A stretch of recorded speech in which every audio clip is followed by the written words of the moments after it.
From my earliest memories, I knew I was a disappointment. Not that my parents ever said it directly, they didn't have to. The way they looked at me when I was born, hoping for their first son, and then again when my sister Kate arrived 3 years later, told me everything I needed to know. I was Jenna, their firstborn daughter, and I would never be enough. Maybe the next one will be a boy, I overheard Mom telling Dad after Kate was born. But there wasn't going to be a next one. Complications during Kate's birth meant Mom couldn't have any more children. Their dreams of having a son were put on hold, transferred to some distant future when their daughters might give them grandsons instead. Growing up in our modest suburban home, I watched as Kate quickly figured out how to wrap our parents around her little finger. She'd bat those big brown eyes of hers, and they'd melt like ice cream on a hot summer day. Meanwhile, I grew more independent, learning to rely on myself rather than chase after attention I was never going to get. Kate knew exactly what buttons to push to get what she wanted. I had everything I needed: clothes, food, shelter, education, but emotional warmth was always in short supply, at least for me. Over time, I learned to accept it, to build my own internal fortress of self-reliance.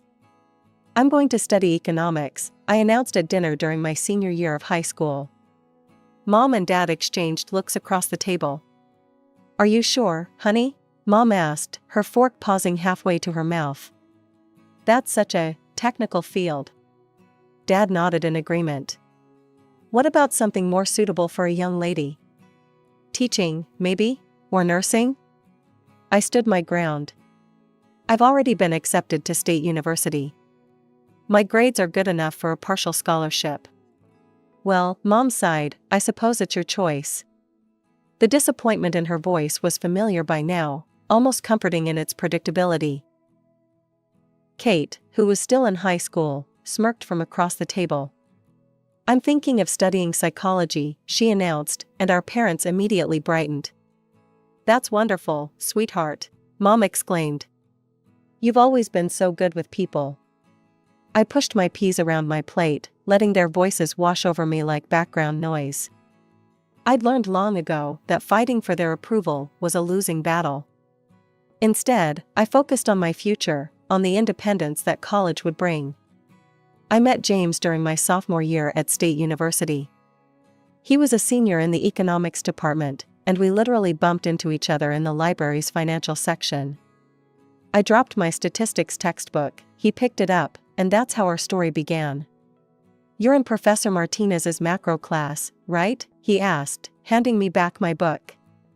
I've seen you asking all the smart questions. I blushed, not used to anyone noticing me in a positive way.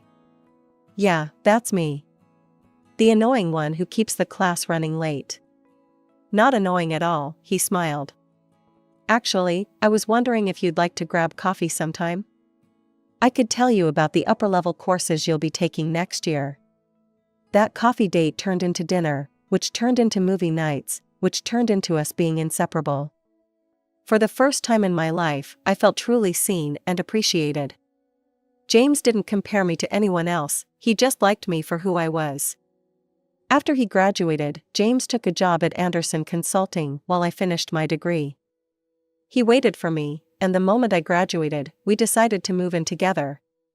We found a small apartment downtown, nothing fancy, but it was ours.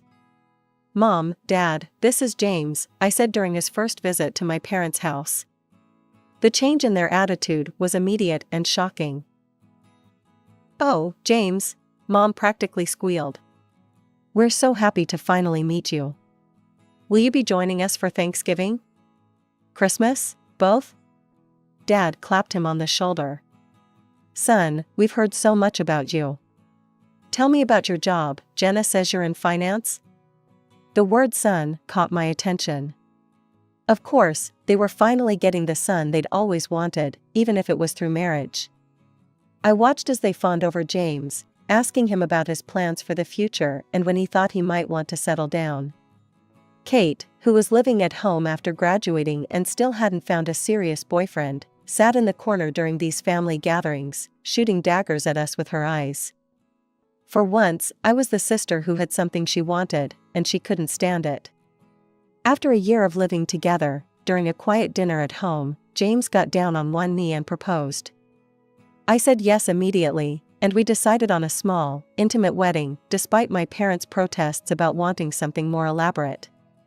"It's your big day," Mom argued. "Don't you want something more special?" "This is special," I insisted. "It's exactly what we want." The ceremony was perfect, just close friends and family in a small garden venue. James and I exchanged vows, had a lovely dinner reception, and went back to our apartment as husband and wife. It felt right, starting our married life in the same place where we'd begun building our life together. The questions started almost immediately after the honeymoon. "So, when can we expect some good news?" Mom would ask, her eyes gleaming with barely concealed desperation for a grandson. "We're saving for a house first," I'd explain, again and again. "We want to be financially stable before starting a family." Dad would shake his head disapprovingly. "Your mother and I didn't have much when we started out, and we managed just fine." Every family dinner became an update on their friends' growing families. "Did you hear? The Hendersons just became grandparents again, another boy," or "the Smith's daughter just announced she's pregnant, and she's younger than you, Jenna." Finally, after 2 years of saving, James and I bought our first house. It wasn't anything fancy, but it was ours, well, ours and the bank's. The moment we signed those mortgage papers, I knew the baby questions would intensify. And they did. What I hadn't expected was Kate's announcement just 3 months later. "I'm pregnant," she declared during Sunday dinner, her hand resting on her still flat stomach. "It's Mark's." Mark was her boyfriend of 6 months, a guy none of us particularly liked. The next few months were a whirlwind. Mark disappeared as soon as Kate started showing, leaving her alone and moving back in with our parents. But instead of this being a scandal or shame, my parents transformed their house into a shrine to their upcoming grandchild. When little Emily was born, you'd have thought she was royalty. My parents converted Kate's old room into a nursery, bought every baby item imaginable, and basically turned their lives upside down to help raise their granddaughter. "Isn't she perfect?" Mom would coo, rocking Emily during our visits. "Don't you just want one of your own, Jenna?" What hurt more than my parents' constant pressure was watching James with Emily. He'd get down on the floor to play with her, make silly faces, and spend hours entertaining her with stuffed animals and children's books. "James is such a natural with children," Mom would say pointedly. "He's going to make such a wonderful father." I started monitoring my cycle, taking vitamins, and doing everything the pregnancy websites recommended. Month after month, we tried. And month after month, nothing happened. Meanwhile, James spent more and more time at my parents' house, playing with Emily. "She's such a sweet kid," he'd say on our drives home. "Did you see how she's starting to walk now? And she almost said uncle today." "You're so good with her," my mother would praise him. "Just imagine how wonderful you'll be with your own children." I'd smile and nod, but inside, a knot of anxiety was growing. Why wasn't I pregnant yet? What if something was wrong? But I pushed these thoughts aside, telling myself it would happen when it was meant to happen. After a year of trying with no success, I was still trying to stay positive. These things take time, I'd tell myself. But when Mom found out we'd been actively trying for a year, she went into full panic mode. "A whole year? Jenna, something's wrong. You need to see a doctor immediately." She started forwarding me contact information for fertility specialists before I'd even left their house that day. Finally, to get everyone off my back, I made an appointment.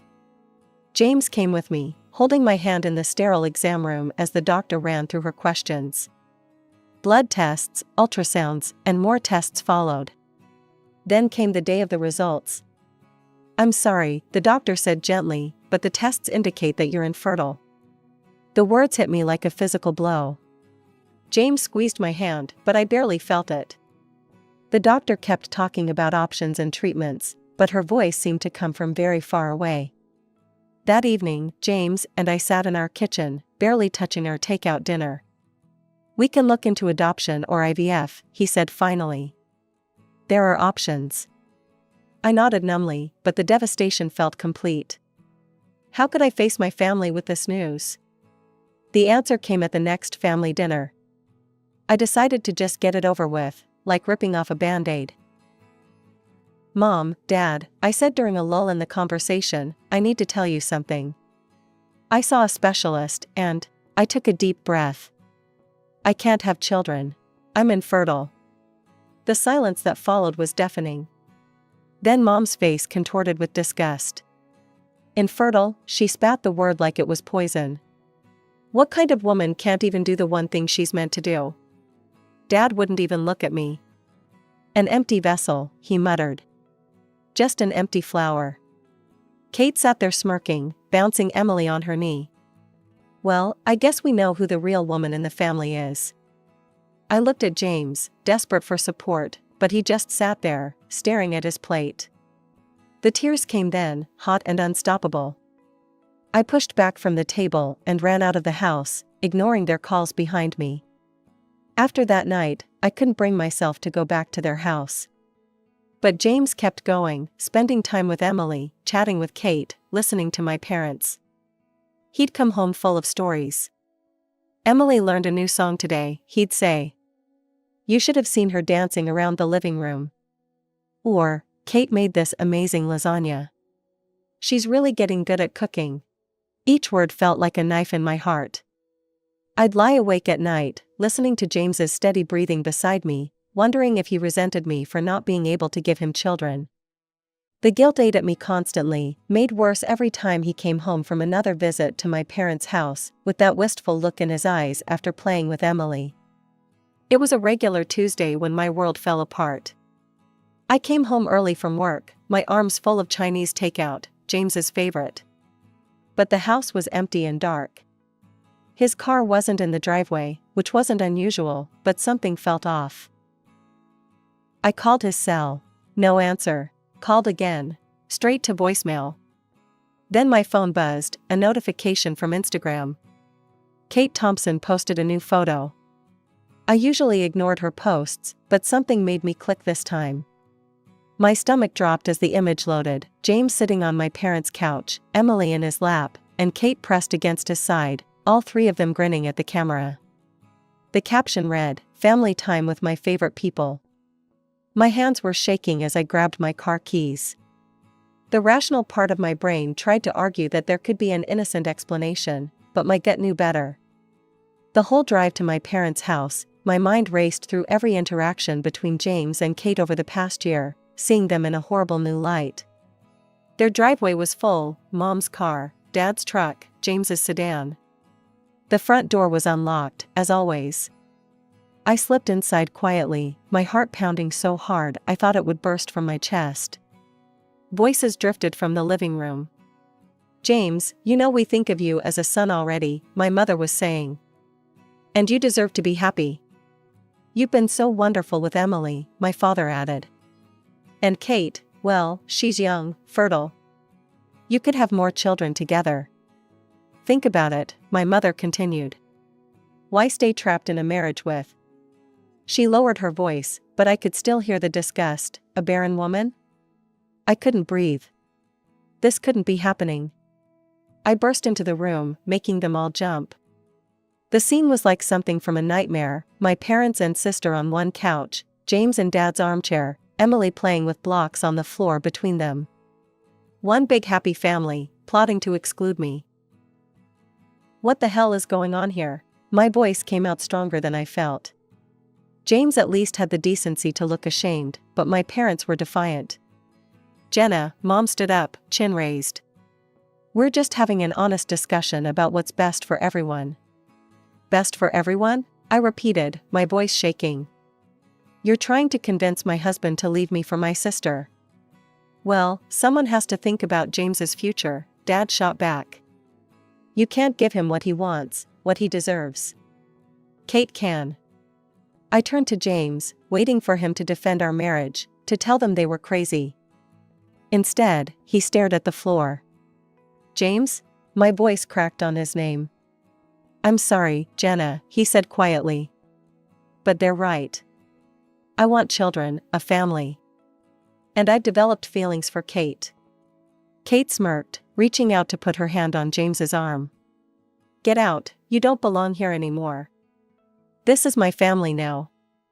I looked at each of their faces, my father's stern disapproval, my mother's cold satisfaction, Kate's triumphant smile, James's guilty avoidance. 4 years of marriage, a lifetime of family ties, all meaningless. Without another word, I turned and walked out. I drove home in a daze, packed a suitcase on autopilot, and left a note for James, file for divorce. I'll have my lawyer contact yours. The divorce was quick and clinical. We split everything down the middle. I found a small apartment across town and threw myself into my work, trying to forget. But social media had other plans. One morning, my coworker gasped at her phone during coffee break. "Oh my God, Jenna, I'm so sorry, I forgot to unfollow your sister."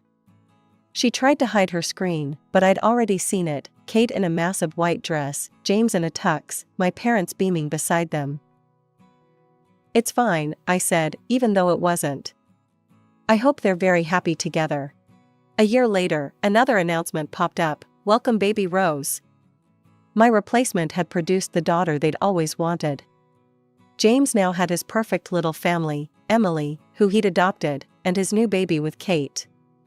I deleted all my social media accounts that day. Life has a funny way of surprising you, though. I was shopping for groceries one Saturday when my cart collided with someone else's.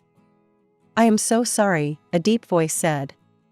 I looked up into the kindest brown eyes I'd ever seen. "I'm Michael," he said, helping me pick up my scattered items. "Can I buy you coffee to apologize for being a klutz?" One coffee turned into dinner, dinner into dating, and suddenly I was falling in love again. But this time I was honest from the start. "I need to tell you something," I said one night, 6 months into our relationship.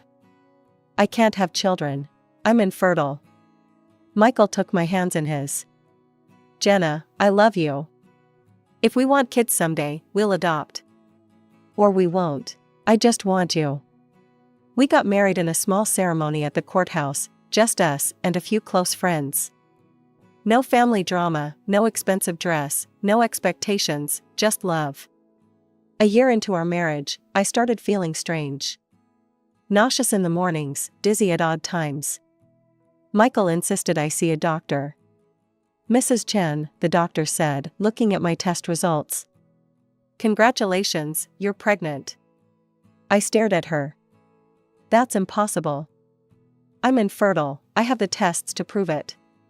She smiled gently. "The human body is mysterious. Sometimes, despite all odds, pregnancy occurs even in cases of diagnosed infertility. It's rare, but it happens." Michael and I cried together that night, tears of joy, of disbelief, of hope. I didn't tell my family. They'd lost the right to share in my happiness. 9 months later, I held my son in my arms. 7 pounds, 6 ounces of perfect, beautiful boy. Michael and I named him Alexander, defender of mankind. Looking at his tiny face, I felt nothing but pure love. No bitterness, no regret, no anger. Life had settled into a beautiful rhythm. Alexander was 2, Michael was the perfect father, and I had everything I'd ever wanted. We rarely ate out, preferring quiet family dinners at home, but that night Michael had gotten a promotion, so we decided to celebrate at La Maison, an upscale French restaurant downtown. That's when I saw them. At first, I thought I was imagining things. But no, there was Kate, my sister, locked in an intimate embrace with a man who definitely wasn't James. They were tucked away in a corner booth, but not well enough hidden. She was running her fingers through his hair, kissing him deeply, completely oblivious to the world around them. My hand shook as I pulled out my phone and discreetly took several photos. The lighting was dim, but the pictures were clear enough, there was no mistaking what was happening. "Jenna?" Michael touched my arm. "Are you okay? You've gone pale." I showed him the photos. "That's Kate. With someone who isn't her husband." Michael's jaw tightened. He knew our whole history, knew what Kate and James had done to me. "Are you going to send those to him?" My finger hovered over the send button. It would be so easy. One click and I could blow up their perfect little family, just like they'd blown up mine. But no, I said finally, saving the photos to a secure folder instead. I'm better than them. A year passed. Alexander was growing into a brilliant, beautiful little boy with Michael's kind eyes and my stubborn chin. We were visiting a friend who lived in my old neighborhood, something I rarely did, and decided to take advantage of the nice weather by walking to a nearby park. That's when it happened. Just our luck, as we rounded the corner by the local supermarket, there they were, Mom, Dad, Kate, and James, loading groceries into their car. They saw us at the same moment we saw them. Their initial reaction was to turn away, noses in the air, pretending we were strangers. But then their eyes fell on Alexander, who was holding my hand and chattering away about the toy truck he'd brought to play with at the park. Mom stopped dead in her tracks. Who is this? I could have ignored them. Should have, probably. But something made me stop. This is my son, Alexander. My voice was steady, calm. Kate let out a harsh laugh. Oh please. We all know you can't have children. Which agency did you adopt him from? I looked her straight in the eye, enjoying the moment. I gave birth to him 3 years ago. No adoption agency involved. That's impossible, Mom sputtered. The doctors said. The doctors were wrong, I cut her off. It happens sometimes. Rare, but it happens. And here's the proof. I gestured to Alexander, who was watching the strangers curiously. Dad's eyes went wide. A grandson? We have a grandson? They moved toward us then, Mom's arms outstretched like she had every right in the world to embrace my child. I stepped in front of Alexander, protectively. No, I said firmly. You don't get to do this. You don't get to throw me away like garbage and then claim my son as your grandson. You lost that privilege when you betrayed me.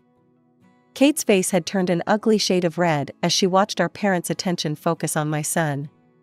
She'd always been the favorite after I was cast aside, and she couldn't stand seeing that shift. Oh, get over yourself, Jenna, she spat. So you managed to pop out one kid. Big deal. I still won in the end. I got your husband, I gave him a real family. 2 beautiful daughters. Face it, I'm still better than you'll ever be. My hand was already on my phone before she finished her rant. Speaking of family, Kate, why don't you tell everyone about your extracurricular activities? What are you talking about? James asked, his eyes narrowing. I pulled up the photos from the restaurant and held out my phone. Here's your loving wife having dinner with someone else. Though I have to say, Kate, most people don't eat their dinner companion's face. The color drained from Kate's face as James snatched the phone from my hand. Mom and Dad crowded around to look, their mouths falling open in shock. Who is he? James demanded, his voice shaking with rage. Kate stammered, he's just a friend from work. Friends don't kiss like that, I observed coolly. And they certainly don't meet in dark corners of expensive restaurants while their spouses are at home with the kids. Kate, how could you? Mom gasped. After everything. Everything what?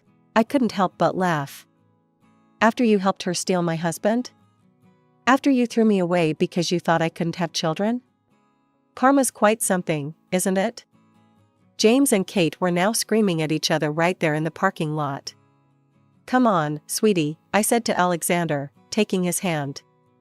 Time to go home. We left them to their chaos, my son chattering happily about the park we were heading to, completely oblivious to the nuclear explosion we'd just walked away from. A month later, the community grapevine brought me the rest of the story.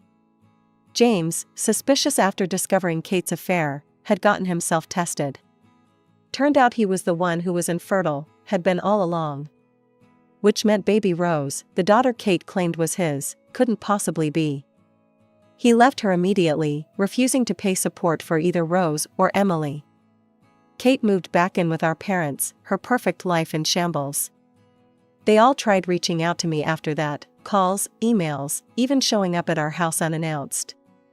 Please, Jenna, Mom begged through the door. We made a terrible mistake. Let us be part of Alexander's life. He's our only grandson. You should have thought about that before you called me an empty vessel, I replied calmly. Actions have consequences. Michael supported my decision completely. Family isn't about DNA, he said one night as we watched Alexander playing with his blocks. It's about love, respect, and loyalty. They showed you none of those things. He was right, of course. Looking at my little family now, my wonderful husband who loved me regardless of whether I could have children, my miracle son who proved all the doctors wrong, our home filled with laughter and joy, I knew I had everything I needed. Sometimes the family you're born into isn't the family you're meant to have. Sometimes you have to build your own, with people who choose you back. I chose Michael, and he chose me. We chose Alexander, and he chose us right back with his first smile, his first word, his first steps. That's what real family means. And I wouldn't have it any other way.